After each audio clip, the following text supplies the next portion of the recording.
Eh, pues vamos a terminar con los relatos sobre el río Churubusco. Ya en la plática anterior vimos de su canalización, entubamiento y canalización hacia lo que fue el canal del desagüe, cómo se empezaron a unir todos los canales habidos y por haber, por acá, por el sur y por el oriente y hasta del poniente, porque se les pegaron los tubos de río eh, de la Piedad, río Consulado, río San Joaquín, todos esos sí, que se fueron para allá, para, la, para el oriente y el sur. Yo me acuerdo que cruzaban eh, por donde yo nací, allá por atrás de Lecumberri, por ahí pasaba el canal del desagüe, pero antes, eso fue mucho antes de que ya lo canalizaran. Todavía duró mucho tiempo a cielo abierto con sus aromas exquisitos de las aguas negras. Cruzaba la Venustiano Carranza, Iztacalco, eh, la San Juan de Aragón, llegaba por Ecatepec y ya después vino la solución un poco más duradera de lo que tenemos ahorita, que es el drenaje profundo. Entonces, con eso yo termino la plática sobre la historia y la utilidad del río Churubusco. Eh, Quería yo platicarles cosas que me pasaron a mí en, en los taludes, sobre todo de Río Churubusco. Voy a empezar con, nos íbamos con nuestros amigos, agarramos calle del Rastro, luego agarramos una callecita que se llama General Anaya, en diagonal llegaba al convento y llegábamos al río Churubusco. Nos íbamos por el talud, porque estaban altos los taludes, y llegábamos a Calzada de Tlalpan y nos bajábamos, había unas escaleras, nos bajábamos en época de sequías. Nos cruzábamos Calzada de Tlalpan y ya del otro lado ya estaba los estudios Churubusco, que era una fuente de entretenimiento para nosotros. Por el lado de acá de la colonia Country Club estaba la entrada de los estudios Churubusco. Y ahí nos entreteníamos viendo a los artistas que llegaban, y iban un montón. Muchos ya hasta vestidos, sobre todo que estaban las películas ya de Charles, ya iban ya de Charles. Me acuerdo que Jorge Negrete, Pedro Infante, Tintán, Antonio Aguilar, Luis Aguilar, María Félix, y mujeres también, Lilia Prado. Todos nosotros nos entreteníamos viéndolas o pidiéndoles su autógrafo. Luego, cuando nos aburríamos, nos íbamos ya por los taludes y ahí había otras fuentes de diversión, porque les dio a los geniales cineastas mexicanos, les dio por imitar a las películas de los gringos, de vaqueros, a tal grado que dentro de las instalaciones se veían, de los taludes se veía, la imitación de un pueblo del viejo oeste. ¡Ay, qué ridículos! Todo con madera mal hecha, la cosa es que ni pintadas estaban luego. Había la burda imitación de un salón, o de la iglesia tipo californiano, o de las calles con amarraderas para caballos. Y de repente nos tocaba algún tipo de escena de esas, pues ahí nos deteníamos. Donde sí nos gustaba más era cuando tenían que hacer exterior. En los taludes les dio por hacer exteriores de corretizas o paseos a caballo. Ahí andaban, los agarraban de arriba para abajo y eran, yo creo que pues a alguien se le ocurrió a un genio del cine mexicano y hacían sus paseos o corretizas a caballo ahí entre los eucaliptos que estaban sembrados en las crestas de los taludes. Ahí nos cansábamos porque por cada escena, hijo, hay veces que hasta 10 veces la repetían, pues claro que uno se aburría, vamos. Más adelantito de los estudios Churubusco, y al oriente, este, había unos señores de apellido Gursa que mantenían una especie de zoológico y se veían de arriba las jaulas, ¿eh? Se alcanzaban a ver de leones y tigres, panteras, un elefante. Una señora que trabajaba ahí decía que adentro había había tarántulas, chimpancés, changuitos, tenían águilas, de todo animal salvaje que utilizaban, y no nada más utilizaban para el cine mexicano, sino hasta para el cine gringo, los mandaban llamar, porque estaban bien entrenados los animales. Creo que nada más una vez hubo un problema de que un animal, no sé si haya sido un león o un tigre, le dio una mordida a uno de ellos y le lastimó un brazo. Es más, dicen que se lo arrancó porque se lo volvieron a pegar. En ese entonces, quién sabe cómo se veía, que ya no alcanzó a recuperar la movilidad. Entonces, ese era otra fuente de entretenimiento para nosotros. Pasó una cosa, ya había una cineteca ahí, casi en la esquina de Río Churubusco y Tlalpan, la cineteca, pero se quemó y hubo hasta muertos, ¿eh? Estuvo grave por 1980 y tantos, al principio de los 80s. Y la pasaron para acá, para Joco, la cineteca, pero fueron miles de películas que se perdieron. Creo que hubo 2 o 3 muertos. Y ese terreno lo logró rescatar el gobierno porque querían unos vivillos funcionarios que ya ven que casi no hay. Lo rescataron para el gobierno y ahí hicieron el Centro Nacional de las Artes, que hasta la fecha es digno de ir a visitarlos. Casi todos los eventos son gratuitos, pero hay escuela de teatro, hay escuela de artes plásticas, hay escuela de danza, hay escuela de música.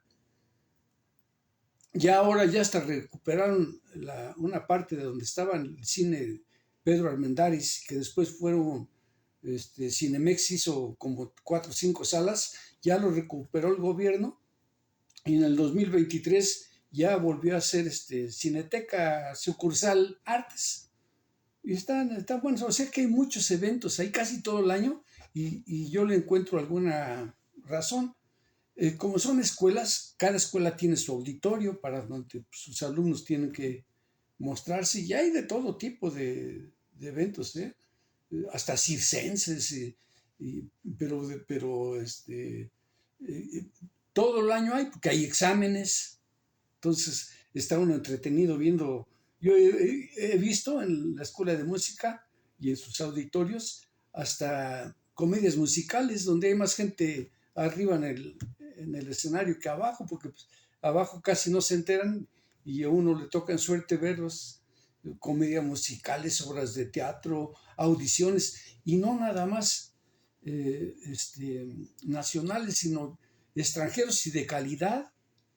Dicen que compañías que vienen al Festival Cervantino, cuando pasan aquí a la capital, dan una audición ahí y nos ha tocado ver unos conjuntos buenísimos de música pues moderna o hasta folclórica, de rusos, de chinos, de coreanos.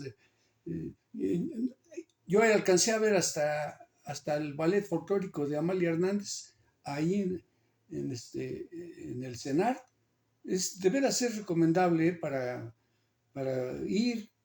Le digo que casi todos los eventos son gratuitos. Esa es una de las aventuras que a mí me llegaron a suceder ahí en esa parte del río Churubusco. Otra que les puedo yo comentar fue que acá por la Colonia del Carmen, en la esquina de calle Centenario con río Churubusco, antes de que lo entubaran, los taludes también estaban muy grandes. Del otro lado ya estaba Joco. pero acá les dio los sábados por efectuar carreras de caballos de esas que se les llama parejeras. ¡Ah, qué fuente de entretenimiento! De veras que llegábamos nosotros y a agarrar los mejores lugares en el talud. Se hacían como de 100 metros. Desde temprano llegaban y arreglaban el lugar abajo. No permitían que se estacionaran las camionetas donde llegaban, porque llegaban con sus rituales, llegaban los hacendados, los rancheros, los de todas las lugares de ahí adyacentes, de San Francisco Culhuacán, de por acá del Agrícola Oriental, de Coapa, hasta de Xochimilco llegaban, de los rancheros de por allá, y aunque ellos tenían también sus carreras parejeras, acá había mucho dinero, pero de veras que se manejaban unas cantidades, pero fuertes. Entonces llegaban los señores, los rancheros, sus camionotonas, y ellos vestidos pues muy adecuados al momento, con sus sombrerotes y sus botas, hasta pistolas, y se metían ahí en la calle de Centenario, a la pulquería que se llamaba Paseos de Santa Anita. Creo que todavía está en función, es la única que queda de todo Coyoacán. Entonces ahí entablaban, cruzaban sus apuestas y les digo que eran casas, dinero en efectivo, las escrituras de terrenos. Bueno, dice que hasta llegaron a apostar hasta sus mujeres. En fin, ahí era donde cazaban, se echaban sus pulques, se echaban sus alcoholes, casi siempre mezcal. Decían que en ese entonces el tequila era como para gente muy baja, que no querían. Y aunque ya estaba Tepito y ya había contrabando ahí, pues no les gustaba, o no tomaban ahí, no lo consumían mucho el whisky. Era mezcal, ron, brandy, o sus pulques ahí. Cruzaban sus apuestas y ya salían, no nada más era una o dos carreras, eran hasta que el tiempo se los permitiera. Y les digo que no permitían que se estacionaran los carros, porque luego en el furor de las carreras, o en los golpes que recibían los caballos de los corredores, hubo una ocasión que se salió uno y chocó con una camioneta que estaba estacionada, se mató el caballo, y lo que más le dolió creo que fue que la camioneta también quedó lastimada de los faros, quedó lastimadona Entonces ya prohibieron que tenía sus reglas muy, pero muy específicas, porque eran muy pues, parejeras. Ahí había que tronchado y que no sé qué tantos tipos. Nosotros nos apostamos por allá y apostamos 5 o 10 centavos entre nosotros. Si no a la palabra, pues yo le voy al negrito, tú le vas al blanco, al fin lo que fuera. Era una fuente de diversión para nosotros formidable, porque le digo que eran varias las carreras que se daban para poderse desquitar si perdieron en uno o en otro. Se acabó toda esa diversión porque en un final de esos que le llaman fotografía, que en ese entonces no había ni cámaras para andar sacando fotografías del final, de los finales, empezó la discusión, y como ya había mucho dinero por medio y como ya había alcohol también de por medio, pues se liaron a balazos y uno de ellos murió. Y creo que fue un funcionario de la delegación, porque también les gustaba el argüende. Entonces se acabó esa diversión. Ya se nos acabó el tipo de entretenimiento. Ya para finalizar, les puedo yo decir que del otro lado estaba el panteón de Joco. Y Joco era un pueblo muy, pero muy típico. A un lado del panteón pusieron la cineteca y enfrente el hospital que todavía está en uso. Pues Joco por poco desaparece en estos tiempos. Algún funcionario avaricioso, permitió que se construyera un, un edificio de los más altos de México. No debería estar ahí, pero hubo mucho billete de por medio. Creo que son 62, unos dicen que 62, otros 62, otros dicen que 67 pisos. Yo creo que mide cerca de 300 metros. Un animalote que quitaron de ahí, ahí había un autocinema que nos gustaba mucho, se llamaba el autocinema Coyoacán.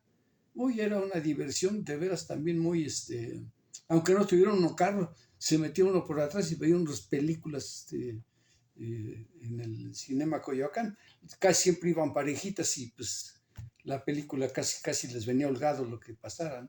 Entonces, borraron, construyeron unas edificaciones de un banco, después los quitaron y empezaron a hacer esto. Hubo protestas de los colonos, de los pobladores de Joco, pero dinero es dinero. Y acá los alcaldes casi todos eran panistas y ahora era lo que ahora se le conoce como el cártel inmobiliario. Una deshonestidad y un monumento a la corrupción que pues se permitió y el pueblo de Joco yo creo que está destinado a morir. Y a mí lo que me da curiosidad y traté de investigar fue que tanto Joco como Axotla, un pueblito que está atrás del Hospital López Mateos, y Ximalistac, que está atrás de la parada del metro de Miguel Ángel de Quevedo, los tres tienen como santo patrono a San Sebastián. Los 20 de enero era una cohetería por todos lados en ese rumbo y fue lo que me llamó la atención. Un día estando yo en la Cineteca, fui a ver de qué se trataba y estaba una fiesta todavía de los que se usaban aquí en Coyoacán hace mucho. Y San Sebastián ese es el santo ese que está todo aseteado, con flechas en todo el cuerpo. Y empecé a preguntar que por qué en Axotla y por qué San Sebastián de Chimalistac.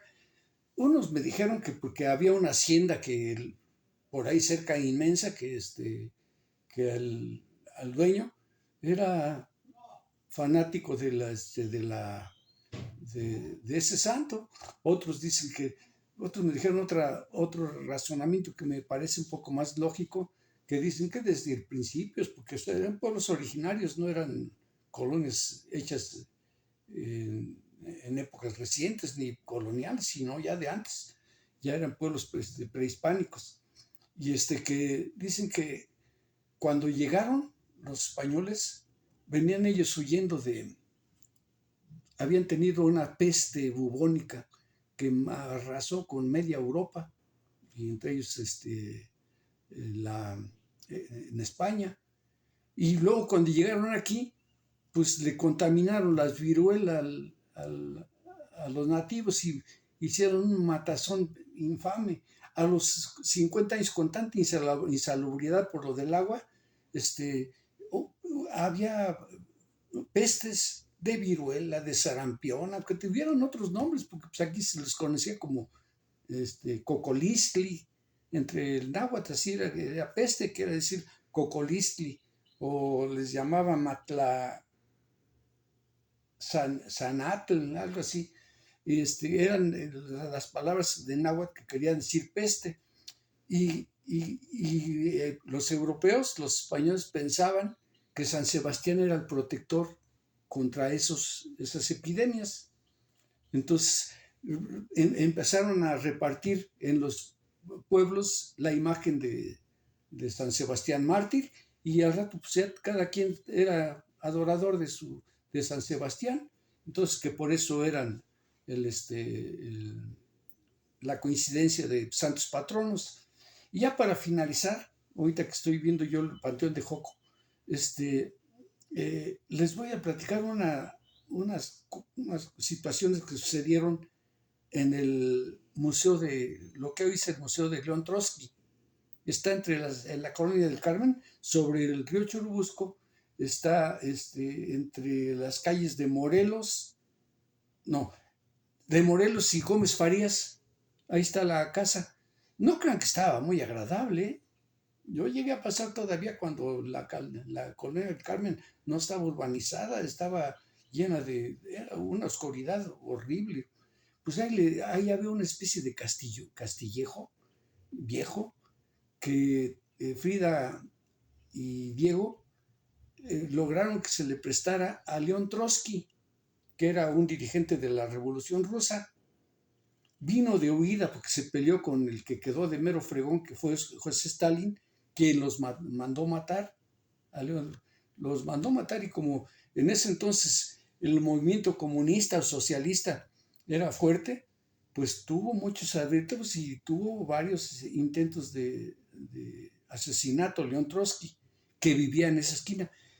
En 1940, a principios, había un muralista, un pintor era bueno, pero era muy peleonero, muy belicoso, David Alfaro Siqueiros.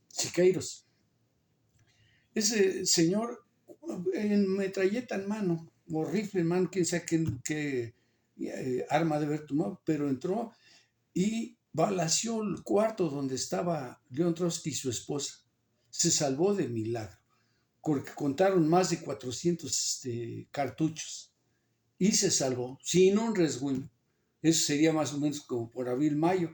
Ya unos meses después, ya no se salvó, porque llegó uno más abusado, otro emisor de Stalin, otro mandado de Stalin. Se llamaba, o al menos el nombre con que apareció, era Ramón Mercader, pero tenía otro nombre francés, otros decían que era canadiense. La cosa es que este cuate entró por las vías pacíficas, se conchavó por ahí a una sirvienta, y le presentó y se hizo del agradable con él, y en agosto lo mató. Ya le dio la espalda, el otro estaba revisando unos documentos y le pegó en la cabeza con un piolet, de esos picos que usan los alpinistas. Con 1 o 2 golpes que le dio, se murió.